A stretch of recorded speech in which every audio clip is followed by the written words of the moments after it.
Las siguientes empresas acompañan a Federico Galeano Estigarribia en Líderes.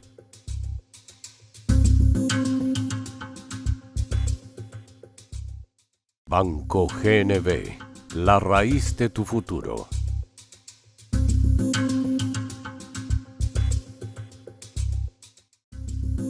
Hyundai, innovación y calidad en cada modelo. Con el respaldo de Automotor, tu punto de partida.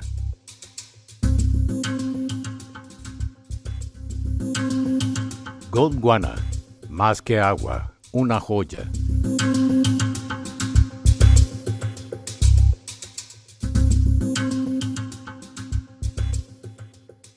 Alpha Trading S.A., agente de carga, expertos en transporte de carga y logística. Hotel Las Hortensias, sucursal del Paraíso en la Tierra, Ciudad de Pilar.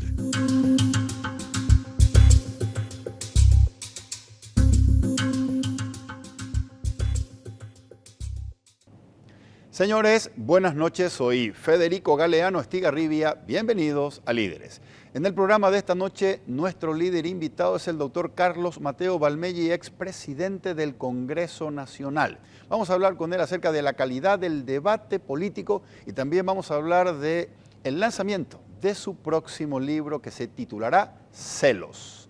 Luego de la presentación del programa y de nuestros auspiciantes, conversamos con el doctor Carlos Mateo Valmelli aquí en Líderes, desde los estudios de Unicanal.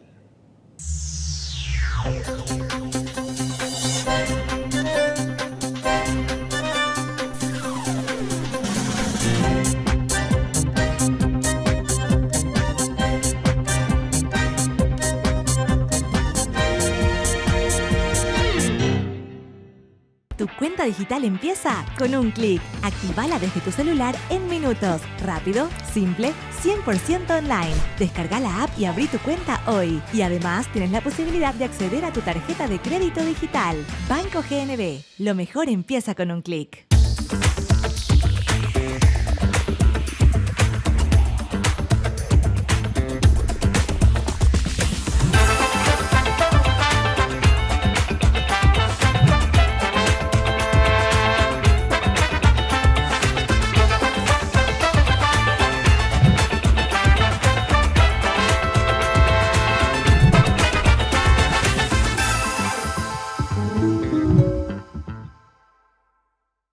¿Tenés un auto pero querés pasar a un vehículo tipo SUV? Hyundai Venue es para vos. Con un diseño audaz y formato compacto, la Hyundai Venue llega de la mano de Automotor como una alternativa versátil para la ciudad. Ofrece confort, conectividad y un manejo ágil, pensada para quienes buscan practicidad sin resignar estilo. Hyundai con el respaldo de Automotor. Aquí en Líderes tomamos el agua más pura del mundo, aquí tomamos Gondwana. El agua mineral Gondwana llega desde un acuífero donde el agua se mantuvo inalterable desde hace más de 400 millones de años. Por eso, Gondwana es el agua más pura del mundo, premiada y reconocida por su sabor superior y su pureza inigualable por chefs y sommeliers europeos. Gondwana, más que agua, una joya. Hacemos una pausa de 1 minuto y regresamos. Vamos a empezar a conversar con el doctor Carlos Mateo Valmelli.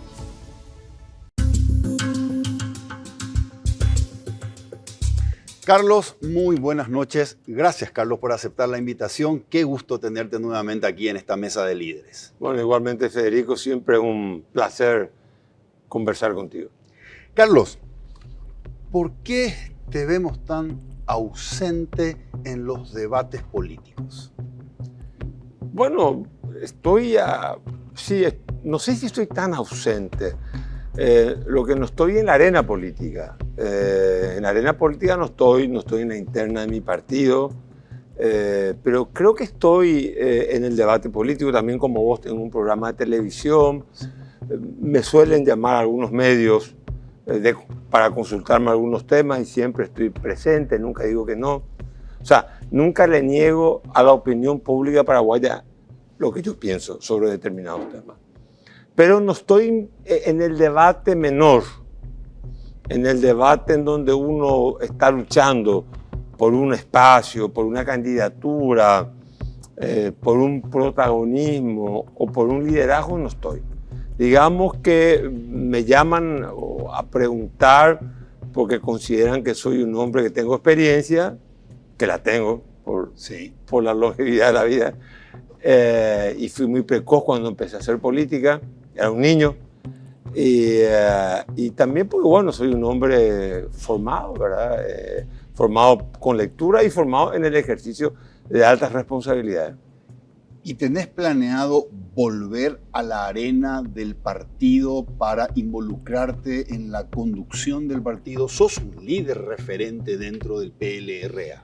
No, la verdad que no está en los planes. No está en los planes. Yo estoy ahora publicando un nuevo libro, estoy tratando de hacer realidad un proyecto que para mí es ambicioso, que es una película de cine, que es una cosa que me fascina, estoy en eso. Estoy trabajando en mi profesión y también estoy pensando en un nuevo libro que creo que se me está ocurriendo, ¿verdad? Así que, no sé, estoy en otras cosas, ¿verdad? Y también yo soy de los que cree que a ver, yo no me considero, o sea, el Paraguay existirá con o sin Carlos Mateo, o sea, no me considero un hombre imprescindible.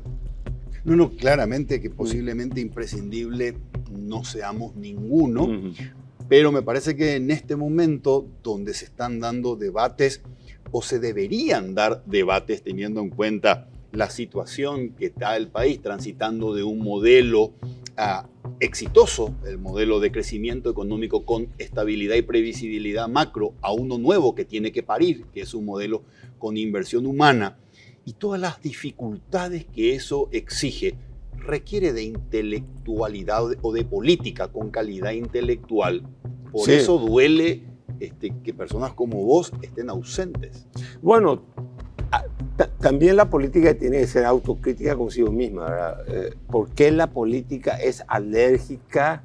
No te digo en mi caso, hay mucha otra gente, a gente talentosa. Eso quiere decir que algo estamos haciendo. ¿Por qué los procesos electorales nos ofrecen el menú es chaqueñito, Erico Galeano o cualquier otro? Entonces uno dice, pero algo estamos haciendo mal. Es un problema de la cultura política, es un problema del sistema electoral propiamente dicho. Pero es un sistema político que está demostrando alergia, le produce alergia la excelencia. La excelencia en términos de gestión racional y en términos de gestión ética. Y yo creo que eso es un problema para un país, para una nación. Uno para construir un proyecto de nación, tenés que ensamblar la racionalidad con la ética. Y yo creo que hoy en la política no hay escenario para eso. Pienso yo, ¿verdad? Lastimosamente, no lo digo con orgullo. Y por eso es que yo tampoco, mi compromiso para dar opinión o para cuando me piden consulta, amigos políticos, yo estoy siempre presente ahí. Claro, lo que no estoy un poco despojado de la ansiedad de un cargo público. Claro, perfecto, pero más allá de no aspirar a un cargo público, que la conducción de un partido tan importante como el PLRA incluya personas de tu fuste, me parece que es fundamental. Carlos, pero me interesa mucho lo que dijiste recién. ¿Es un tema cultural? Te preguntabas recién. Y yo te pregunto si la sociedad de hoy y si los jóvenes de hoy valoran más al celebrity que al célebre. No, yo creo que estamos... Mario Vargas Llosa escribió un libro, que no es un gran libro, pero hablaba de la sociedad del espectáculo, ¿verdad? La política se volvió un poco espectacular, en el sentido de espectáculo, conductas histriónicas, en fin. Tenemos los países vecinos, presidentes que el presidente de los Estados Unidos, ¿verdad? Que no cierra la boca, que dice un día una cosa, el otro día dice otra. O sea, apartado de los patrones en plena guerra dice cualquier cosa, ¿verdad? Entonces, si eso pasa en Estados Unidos, ¿cómo nos va a pasar esto en Paraguay? Pero en Paraguay creo que es todavía, en Estados Unidos, o una sociedad desarrollada que tiene cierta estructuración es diferente. Se pueden dar ciertos lujos. Nosotros no nos podemos dar ciertos lujos porque si de algo carece la democracia paraguaya es de lo que trata tu programa, de líderes. Liderazgo quiere decir Correcto. impulsar la acción colectiva, pero para perseguir una visión de país. O sea, un líder tiene que tener una visión de país. Y hoy si hacemos una encuesta, nos daremos cuenta que los líderes políticos en el Paraguay no tienen una visión del Paraguay. Hasta veo contradicciones en temas tan centrales como el gobierno nacional, en la política fiscal, en la política energética y en otras políticas. Uno ve que no hay una claridad, no hay una visión precisa de lo que se quiere hacer con el país. Correcto, qué interesante lo que me estás contando y al mismo tiempo preocupante, ¿ok? Que el notorio tenga más peso que el notable. Claro. Que el notorio no está para TikTok, Claro. pero la gente busca sus referentes en las redes sociales y en toda esa sociedad del espectáculo que mencionaba. Sí, pero todo se agota. ¿Eh? Todo se agota. Es cuestión de que la esencia encuentre su canal y nunca te olvides de algo. Especialmente para los políticos que creen que todo es estar en los medios solamente, están en estos medios digitales. Exacto. La historia no se acuerda de cómo entraste cómo entraste en ella. La historia siempre nos va a recordar cómo uno sale de la política. Entonces, estamos viendo que los políticos que entran así de manera medio accidentada o de manera casual o porque fueron muy histriónicos, bueno, hay que ver cómo terminan, si terminan en el pedestal de la historia o terminan en el basurero de la historia. Generalmente hoy en día creo que el basurero de la historia ha reclutado a muchos políticos de estos procesos electorales que no han sido capaces. Miremos Europa. ¿Dónde está el De Gaulle, el Adenauer, el Churchill, el Schuman, el Felipe González, que todavía está con vida, el Adolfo Suárez español? No existe eso. ¿Dónde está Roosevelt en Estados Unidos? ¿Dónde está el Kennedy en Estados Unidos? El Eisenhower norteamericano actualmente. No existe, ¿verdad? Entonces, creo yo que son momentos en donde la sociedad incorporó un nuevo escenario, un nuevo mecanismo de comunicación, y eso va a asentarse y después va a buscar otras formas de expresión, ese mismo medio. Hoy en estos medios posiblemente lo histriónico llama la atención, lo espectacular, lo provocador, pero eso siempre existió. Pero el mundo avanza cuando los que deciden hacen que la política vaya sobre el cauce de la historia. Cuando la política no va en el cauce de la historia, entonces yo creo que existen los grandes problemas y los grandes tropiezos. Carlos, cuando ves los debates que se producen en el interior de uno de los partidos grandes, como Partido Colorado, el PLRA, o dentro mismo de las cámaras del Congreso. Te hago esta pregunta porque recién decías cuál es nuestra política fiscal, cuál es nuestra política energética. ¿Ves que estos temas clave que tienen que ver con el país se abordan en el debate político o el debate político no toca los temas claves? No, el debate político para nada. La agenda política no incluye los temas. El tema central de la política hoy en día es el desafuero, que la pérdida de investidura y la corrupción. Yo no veo sensibilidad en la clase política, no veo la sensibilidad, está anulada esa sensibilidad, se amputó la sensibilidad que piensa en un proyecto de nación. No, yo no veo una sensibilidad política que diga, este es el proyecto de nación que yo quiero. Y siempre lo he dicho, si no hay proyecto de nación, estamos en la antesala de la decadencia. Hubieron momentos en la historia paraguaya en donde hubieron proyectos de nación. Francia tuvo un proyecto de nación.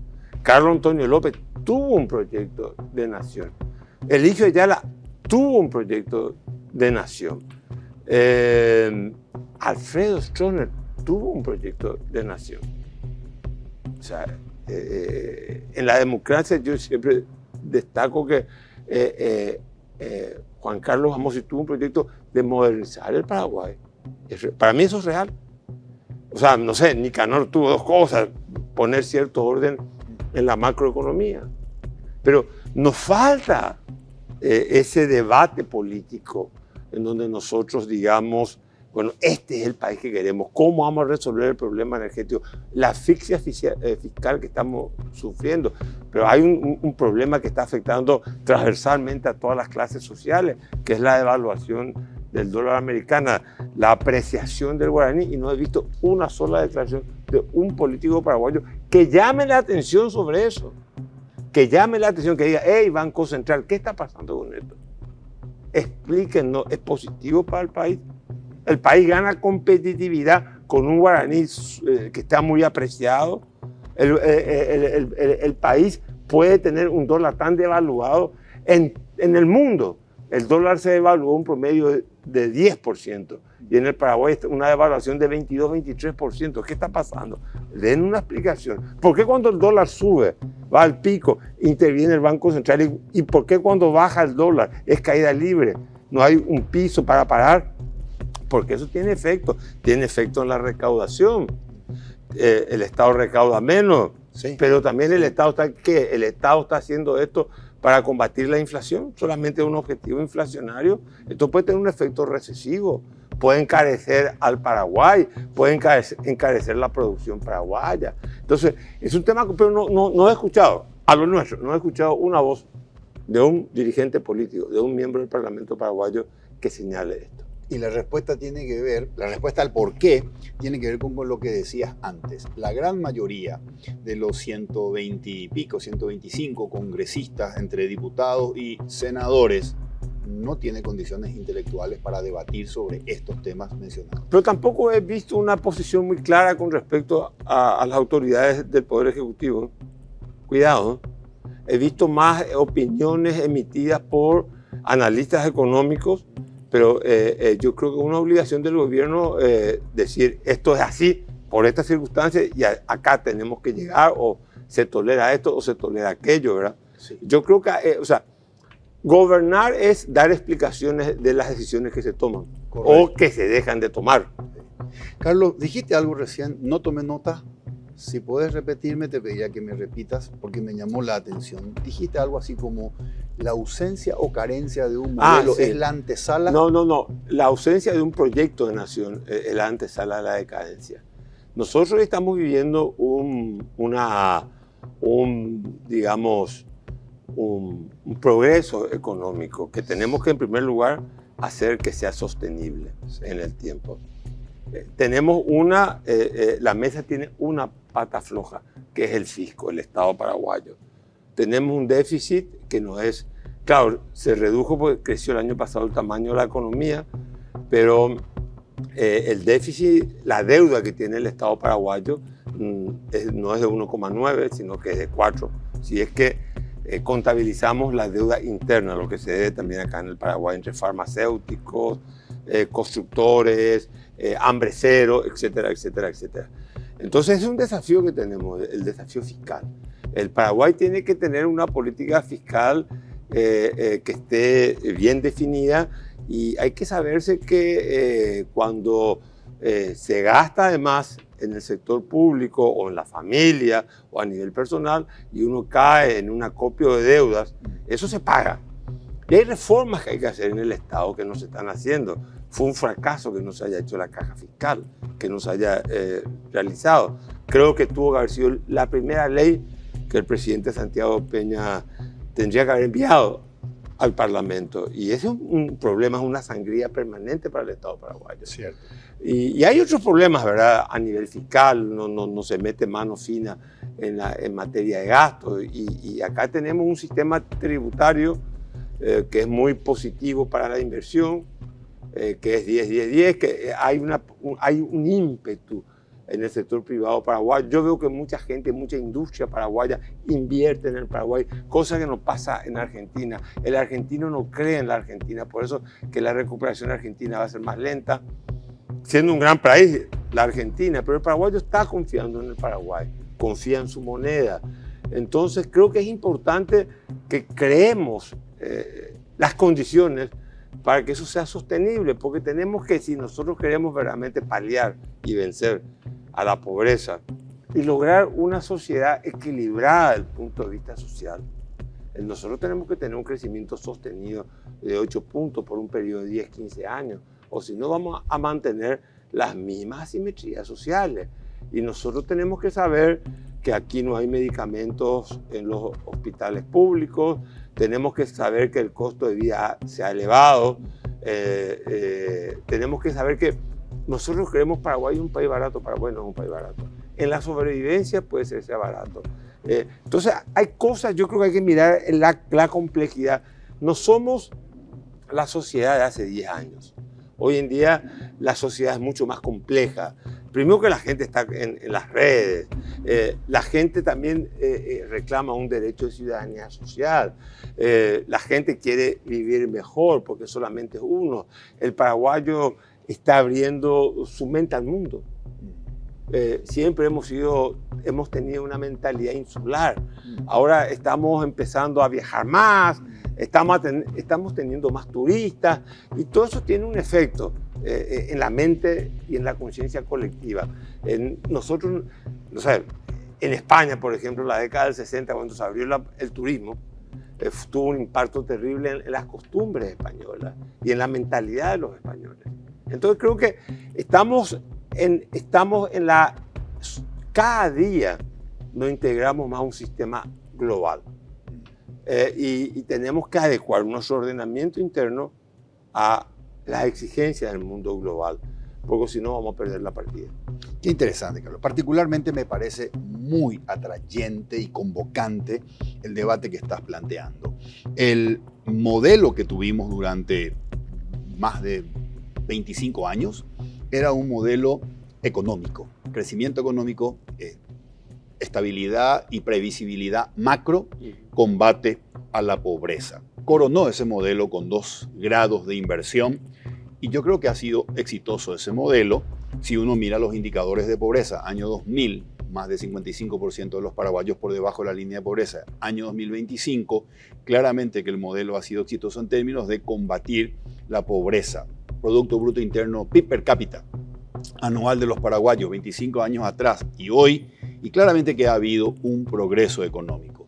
Pero ahora la sociedad demanda un segundo piso, un modelo 2.0 que sea desarrollo. El primer modelo económico, el segundo modelo humano, y ese parado sobre el primer modelo, alcanzar ese modelo de desarrollo implica mantener el crecimiento económico para seguir generando fuentes de trabajo y aumentar el ingreso promedio de los paraguayos, mantener la estabilidad macro, pero hacer las inversiones que vos mencionaste. Mira, salud y educación. ¿Cómo parir ese modelo teniendo esas limitaciones que vos mencionaste? El Estado no puede hacerse loco con el gasto, decías, y tenemos un problema fiscal. Me parece muy interesante escuchar las dos campanas, quienes dicen la solución es fácil, mira tu presión tributaria y te vas a dar cuenta que para darle fondo al Estado tenés que subir los impuestos. Y por el otro lado hay quienes dicen no mutiles lo que vos mencionaste recién, no mutiles lo atractivo que tenemos para los inversionistas, nuestra baja presión tributaria. Me parece interesantísimo ver cómo cuesta que pueda parir este modelo. Pero mira, yo creo que hay que tener mucho cuidado con decir que el Estado, porque si el Estado recauda, sí, le está sacando recursos al sector privado para que el sector privado invierta.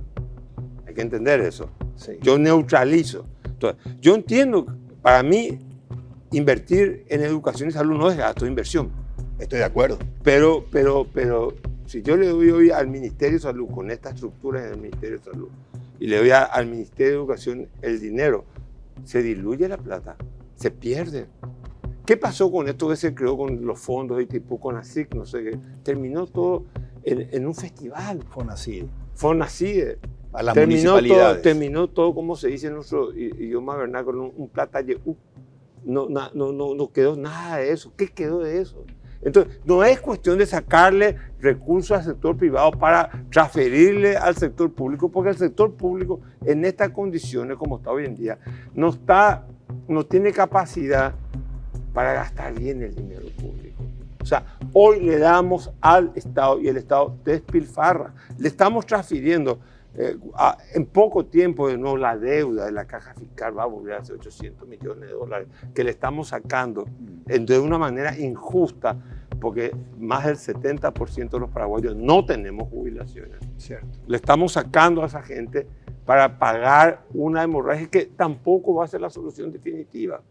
Si es que no cambiamos, porque hay la longevidad, se trabaja menos, en fin, hay una serie de circunstancias que nos exige, pero por el bien de los jubilados hay que hacer eso. Estoy de acuerdo. De los beneficiarios. Bueno, pero si no existe liderazgo. Y de quienes ponen la plata también. Y de quienes ponen, pero hoy estamos poniendo, yo no tengo jubilación. Sí. Pues yo estoy pagando la jubilación de otros. Claro. El 70%, más del 70% de la población paraguaya no tiene jubilación. Sí. Y es gente, algunos de ellos en extrema pobreza. Así pero es. A través del IVA están pagando impuestos y están alimentando la jubilación del 10% de la población, menos del 10% de la población paraguaya. Entonces, digamos, la gente activa en el Estado creo que es 10% de la gente que trabaja en el Paraguay, pero los jubilados son 70, 80 mil personas. Hay que tener un pacto ético y un pacto de equidad social en el Paraguay. Resulta ser que se construye un muro. Tras muro, el que está atrás del muro está protegido, el que está fuera del muro está excluido de la sociedad paraguaya. Y eso es real. Y eso tenemos que corregir. Y el origen, la matriz de todo esto está en el Estado. Y yo, mira, no tendría ningún problema que se haga una suerte de cóctel en donde se diga, bueno, yo voy a hacer por un periodo de tiempo, bueno, modifico el 10-10-10, endeudo tal cosa para equilibrar las cuentas públicas. Pues en estas circunstancias, aumentar los impuestos para que se derroche el dinero o para que... Primero, no hay legitimidad política. ¿Cómo justificar el nepotismo, el nombramiento de los parientes? ¿Cómo justificar la manera? Fíjate cuánto gana el sector público y cuánto gana la gente que está en el sector privado. Las condiciones laborales.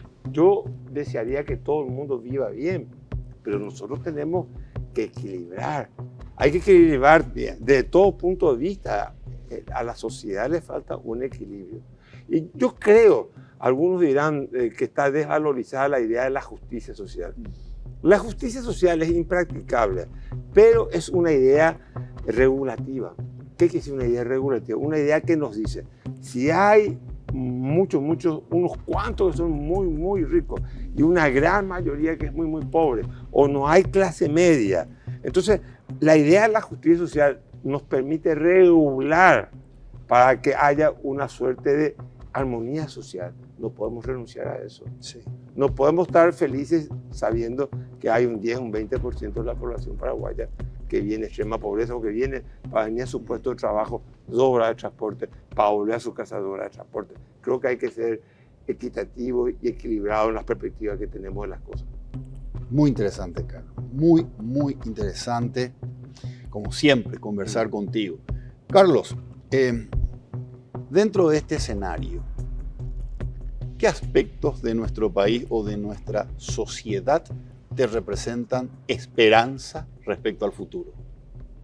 Bueno, yo creo que el sector privado paraguayo, hay que reconocer, se nota que es un sector que se está capitalizando.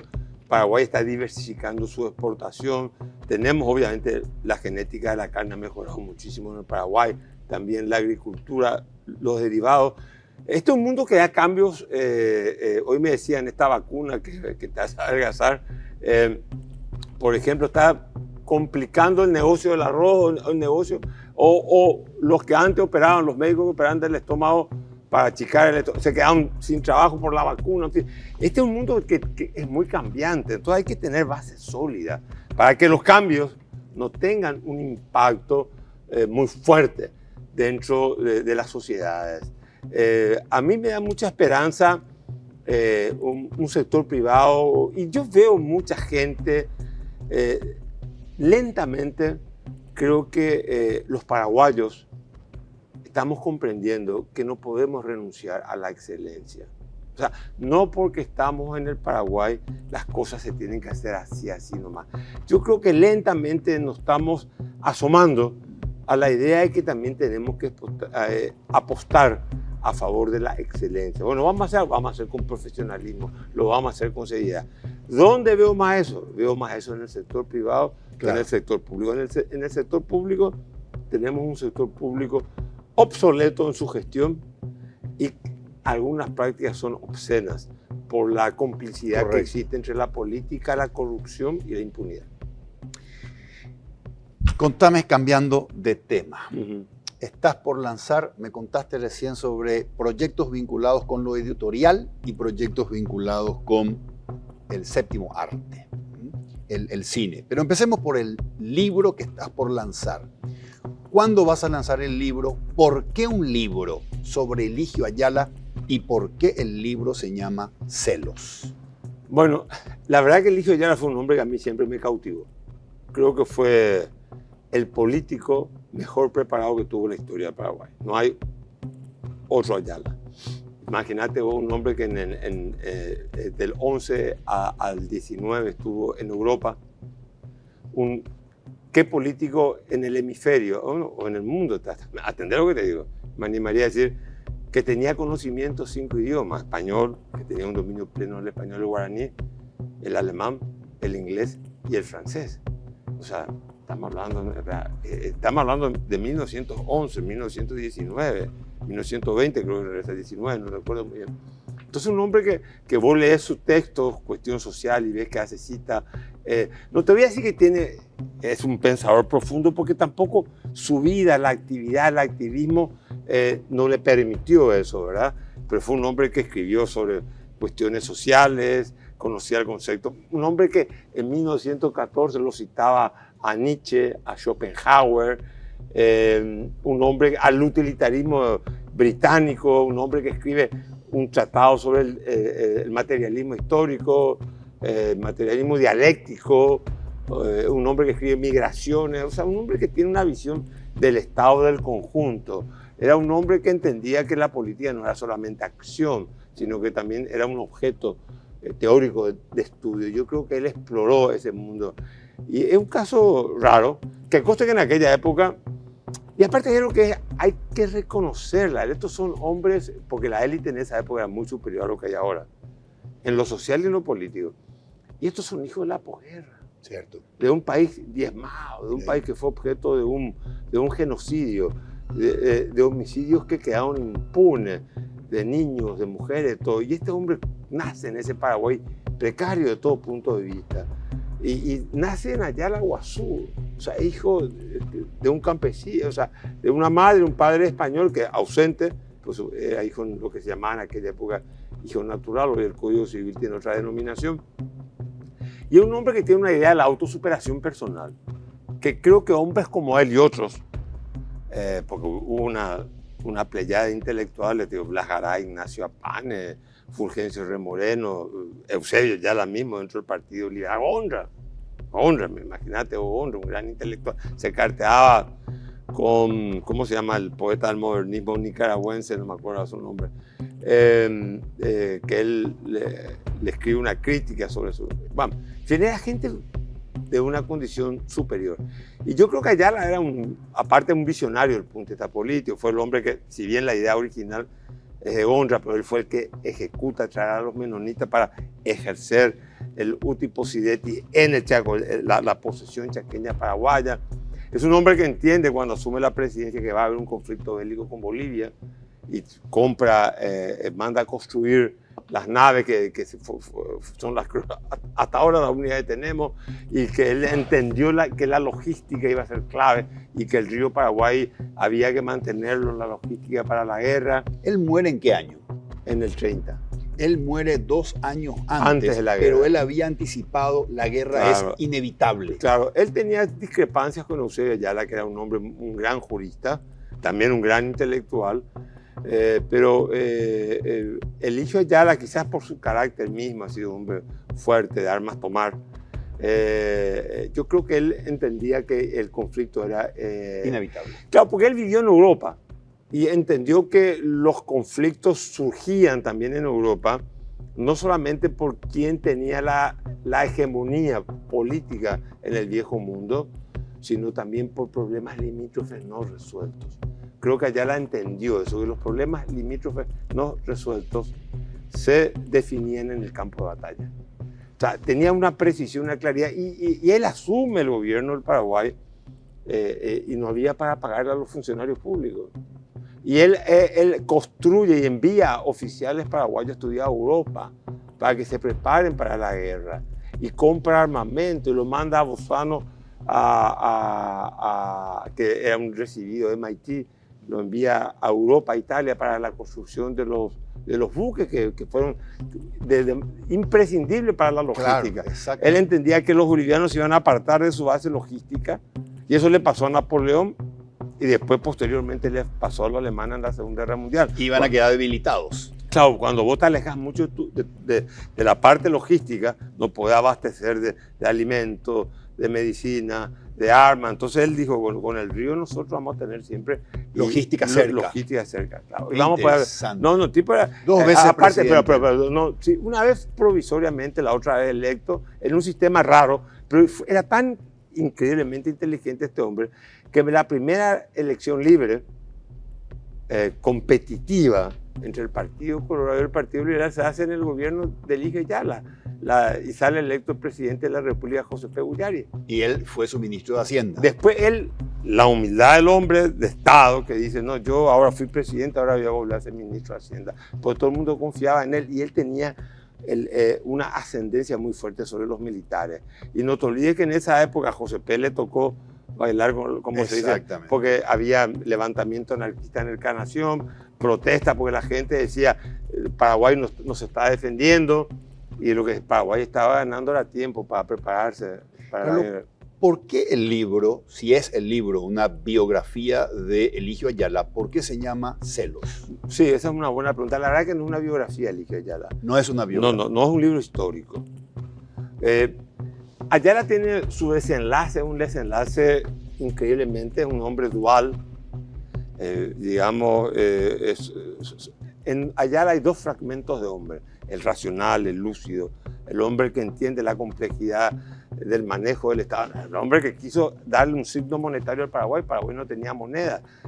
En el 45 se crea el Banco Central y la emisión monetaria. Eso es idea de Eligio Ayala, proyecto que Eligio Ayala lo llevó adelante. No los pudo concretar, ni como presidente ni como ministro de Hacienda. ¿Por qué se llama Celos? El desenlace final de la vida de Ayala es una cosa increíble con su trayectoria. Él, una noche, como quien arroja un anillo al río, salió, yo creo, con instintos homicidas a matar.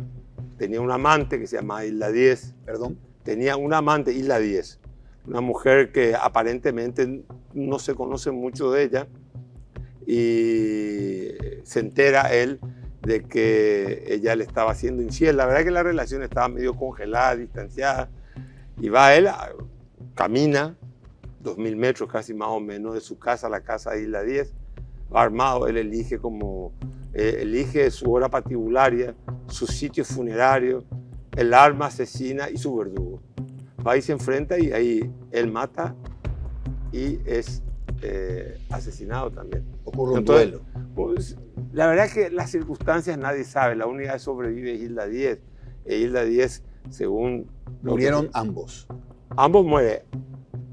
Ayala lo liquida primero a Tomás Vareiro, y Tomás Vareiro lo hiere a él. Si él hubiera ido al lugar del enfrentamiento con un auto del Estado, él se salvaba. Fue a pie. Porque hasta en su último momento demostró su austeridad y su respeto al gasto público. Él nunca usaba el auto del Estado para fines particulares. Este era un fin particular, ir a matar. Yo creo que él salió con ganas de matar, pero lo hizo a pie, no lo hizo con el auto del Estado. Él fue para asesinar. Sí, él salió armado. ¿A ambos? Bueno, la verdad, en la novela sí, es a ambos. A Hilda y a Tomás Vareiro. Sí. Hilda se salva, muere Tomás y muere también. Ayala muere en un hospital y va caminando. Si se iba en auto, se salvaba. Si se iba en el auto del Estado. Porque él no tenía auto, no tenía casa propia. Habiendo sido presidente, ministro de Hacienda, 2 veces presidente, 2 veces ministro de Hacienda. Y él camina herido. Camina herido y se le infecta la herida. Y llegan tarde, claro, llegan a la madrugada los médicos y todo. En esa época no había celular. Y llega y ahí, bueno... Ayala muere ahí. Ahí muere Ayala. Claro. En el sanatorio. En el sanatorio. Entonces, la novela parte de una interrogante al principio, ¿verdad? El hombre que mata a otro hombre por una mujer lo hace por celo. Pero el hombre que muere por una mujer muere por amor. ¿Por qué mató a Ayala? ¿Por celos o por amor? ¿Por qué mató a Ayala? Y eso que allá la interpretación está abierta. Cada lector tiene la libertad de reescribir el libro. Claro, ¿cómo concilia el Eligio Ayala racional, meticuloso, estadista con el Eligio Ayala homicida? Bueno, digamos que yo creo que el Eligio Ayala homicida, no en el sentido, es el hombre... A ver, mi novela, ¿por qué le llamé Celos? Hay 4 novelas que yo las tipifico como novelas del adulterio. Una que es la más famosa de todas, Madame Bovary, de Flaubert. Está Ana Karenina, de Tolstoy. La Regenta, de Leopoldo Alas Clarín. Y la Steffi Britz, de un alemán que tenía apellido francés, Fontaine. Son las famosas novelas del adulterio, donde la mujer comete adulterio, no el hombre. El adulterio está visto por el lado de la mujer, no por el lado del hombre. Pero en este caso, sí, Hilda comete adulterio, aparentemente. Pero el personaje no es un personaje insignificante como eran los otros. Los otros eran los maridos de los otros, eran personajes insignificantes. Ayala es un prócer del Paraguay. Es considerado pero en la época era considerado un prócer. Era el hombre que tenía un control sobre las Fuerzas Armadas. Era un hombre que tenía un control, todo el mundo lo respetaba Ayala por lo que era desde el punto de vista intelectual y por su acrilosada honestidad. Entonces él era el hombre que fue el hombre del momento. El Paraguay no pagaba los salarios a los funcionarios públicos y el Paraguay gana una guerra sin tener deuda externa. ¿Crees que cualquiera de nosotros, en cualquiera de nosotros o en todos nosotros, anida una irracionalidad que puede despertar en nosotros cualquier locura que pueda terminar en consecuencias trágicas? Mira, yo creo que hay que distinguir entre vida y existencia. Cuando vos vivís, ¿qué quiere decir? Atado a los convencionalismos. Entonces uno está muy condicionado por muchas cosas, pero uno puede tener su aspecto oscuro, pero muy adentro suyo. Cuando vos vivís, existís y rechazás toda posibilidad metafísica de que Dios exista y vos te hundís en tu propia existencia, ves el mundo de otra manera. Y entonces ahí, en esa existencia se pueden dar, creo yo creo que él tenía esas reacciones impulsivas. Porque creo que era un hombre que dijo, yo voy a existir, yo no voy a vivir. Por eso es que se fue y se sacrificó tanto. La vida de Ayala es la vida de un infeliz. ¿Qué es un infeliz? La vida de Eligio Ayala es la vida de un infeliz. Sí, un infeliz es un hombre que no siente la felicidad. Ayala ayunó en el amor. Se despide de su madre. En la novela hay una descripción muy tierna de cuando la madre se despide, la madre que se desprende, porque sabe que él tiene un potencial increíble.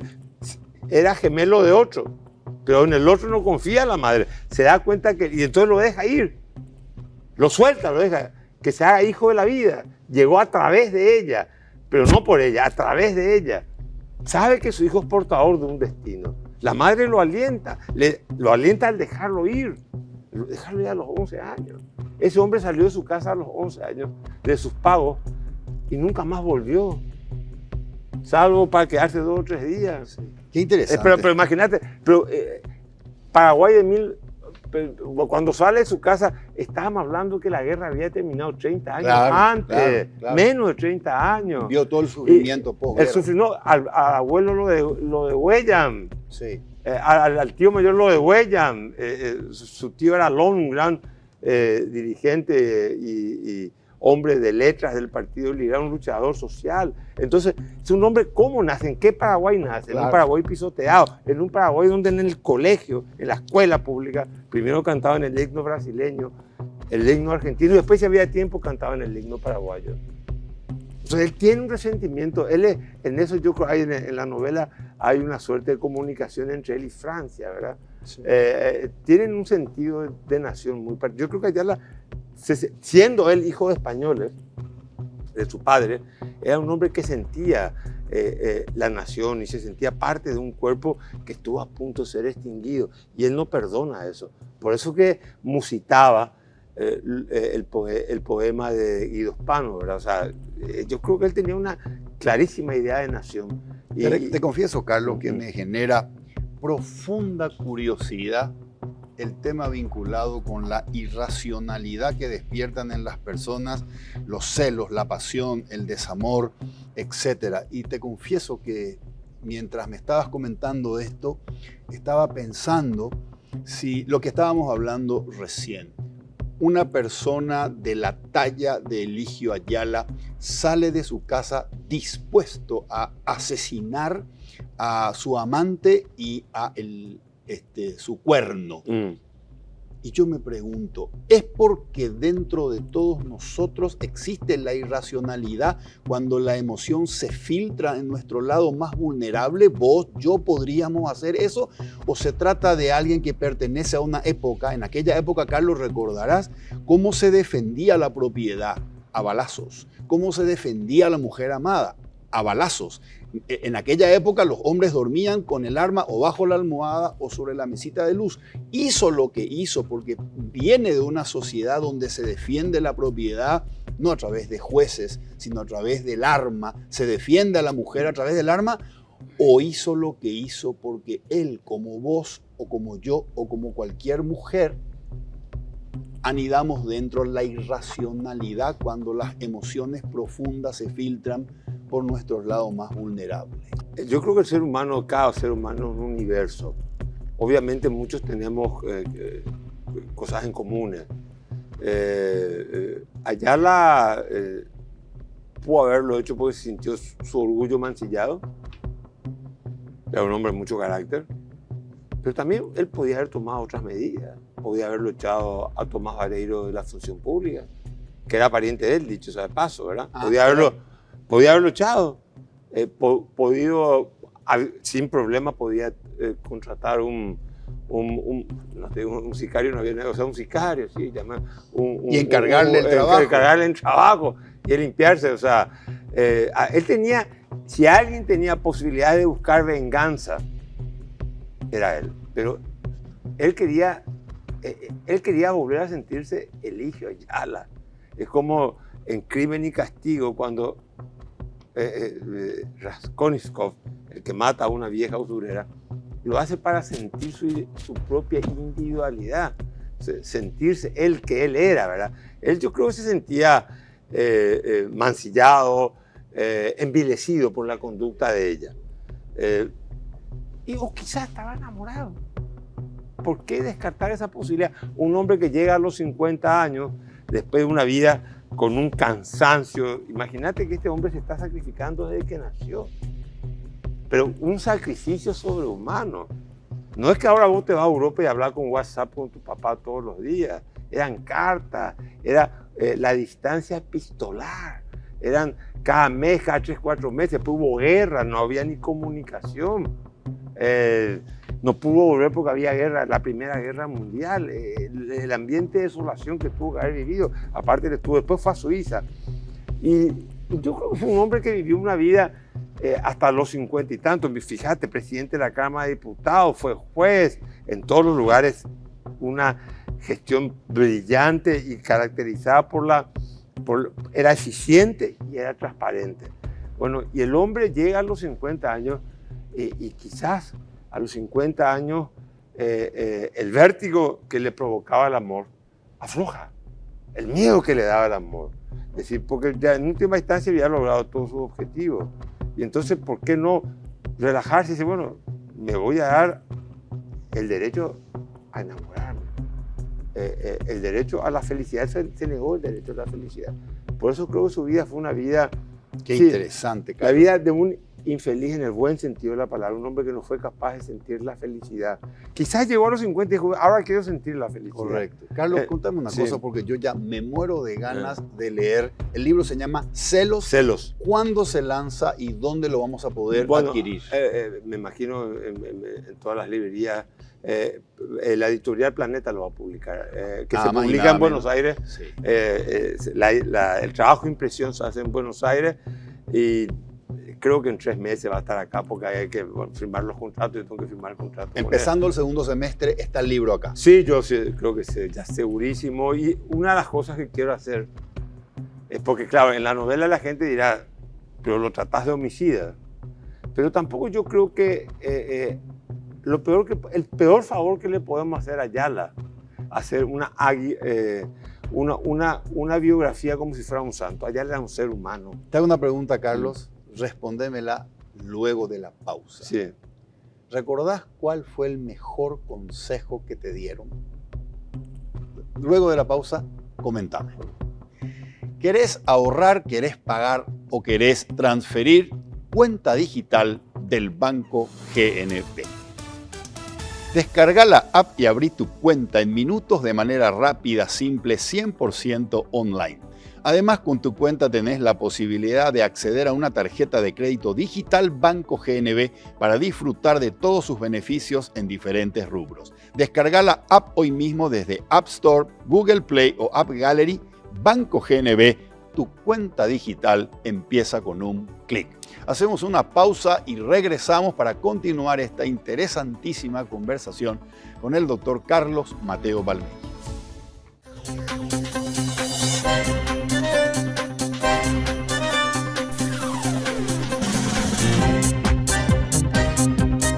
Tu cuenta digital empieza con un clic. Actívala desde tu celular en minutos. Rápido, simple, 100% online. Descarga la app y abrí tu cuenta hoy. Y además tienes la posibilidad de acceder a tu tarjeta de crédito digital. Banco GNB. Lo mejor empieza con un clic.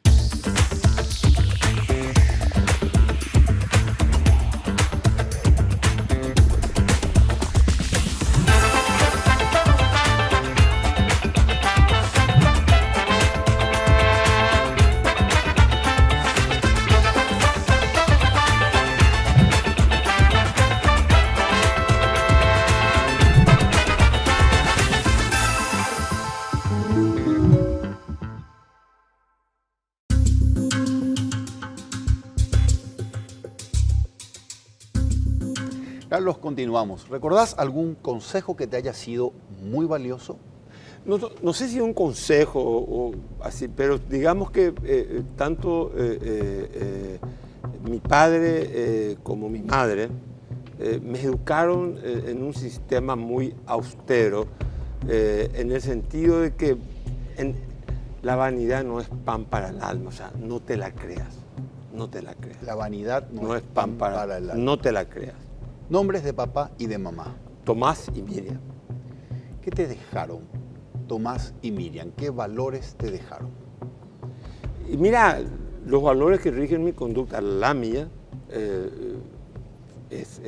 la fuente de eso es mi padre, mi madre, más allá que ellos también tuvieron sus defectos, pues digamos en mi casa, yo siempre soy un hombre que me considero, lo escribo en un libro de filosofía, atravesado por el hecho de ser paraguayo, haber nacido acá, por una fuerte influencia de un catolicismo hispánico, ibérico, y luego por la impronta germánica, alemana. ¿Existe Dios? A ver, yo creo que Dios existe, pero yo he renunciado a vivir con la idea de Dios incorporándolo en mi día a día. Por eso yo distingo existir de vivir. Vivir es vivir con todo lo que te amortigua la existencia, que es creer en Dios, creer en los convencionalismos, buscar un mundo predecible. La existencia te hace decir, bueno, yo voy a ser quien soy sin o con Dios. ¿Le tenés miedo a la muerte? Para nada. Sí le tengo miedo a sufrir para morirme. Eso que decía el poeta, tanto penar para morirse uno. Suscribo con él. Si me tengo que morir, me muero. Pero dejar de vivir, dejar de existir, no me asusta. Si pudieses escribir un mensaje en el cielo para que millones de personas lo lean, ¿qué diría el mensaje? Bueno, mira, yo no me gusta mucho dar recomendaciones, pero en todo caso a la gente le diría una cosa, que hay que vivir salvajemente en el sentido de que hay que arriesgarse en la vida. En la vida no podemos vivir en el conformismo. Hay que arriesgarse, hay que arriesgar en la vida. Qué lindo. Que se arriesguen, que se arriesguen. Vivir salvajemente. Sí, arriesgar y salvajemente, es una frase de Nietzsche. Salvajemente y arriesgadamente. Carlos, placenterazo conversar contigo. Siempre se aprende mucho. Súper gustazo. Muchas gracias. Bueno, muchas gracias a vos por la invitación y nos vemos cuando esté celo. Cuando salga el libro, nos volvemos a reunir. Con mucho gusto. Gracias a vos. En unos meses más. Gracias, Federico. Soy Federico Galeano Estigarribia. Esto fue Líderes. Buenas noches.